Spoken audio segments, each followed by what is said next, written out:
అల్లు అర్జున్ గెడ్డం తీసేసింది అందుక. Tollywood icon star Allu Arjun director Sukumar combination లో తెరకెక్కుతున్న క్రేజీ మూవీ పుష్ప 2 సుమారు 3 ఏళ్ల క్రితం విడుదలై సంచలన విజయం సాధించిన పాన్ ఇండియా మూవీ పుష్పకు ఇది సీక్వెల్ పార్ట్ కాగా ఇప్పటికే చాలా భాగం షూటింగ్ పూర్తి చేసుకున్న పుష్ప 2 ఆగస్టు 15న విడుదల కావాల్సి ఉంది. అయితే డిసెంబర్ 6కు వాయిదా పడింది. అయితే ఇంతలో పుష్ప 2 సినిమాపై చాలా రకాల రూమర్లు తెగ హల్చల్ చేసేసాయి. అల్లు అర్జున్ సుకుమార్లు గొడవ పడ్డారనే టాక్ వినిపించింది. ఈ క్రమంలోనే అల్లు అర్జున్ గెడ్డం తీసేసి విదేశాలకు వెళ్ళినట్టు సోషల్ మీడియాలో జోరుగా ప్రచారం జరిగింది.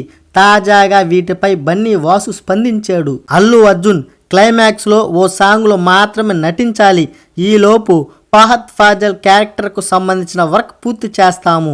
ఈ గ్యాప్ లో ఫ్యామిలీతో కలిసి టూర్ వెళ్లేందుకు లెక్కలు వేసుకొని మరీ అల్లు అర్జున్ గెడ్డం తీసేసాడని, ఇదే అసలు నిజమని బన్నీ వాసు చెప్పాడు. ఆగస్టు తొలి వారంలో పుష్ప 2 షెడ్యూల్ షూటింగ్ ప్రారంభం అవుతుందని, ఈసారి చెప్పిన సమయానికే సినిమా రిలీజ్ అవుతుందన్నాడు బన్నీ వాసు.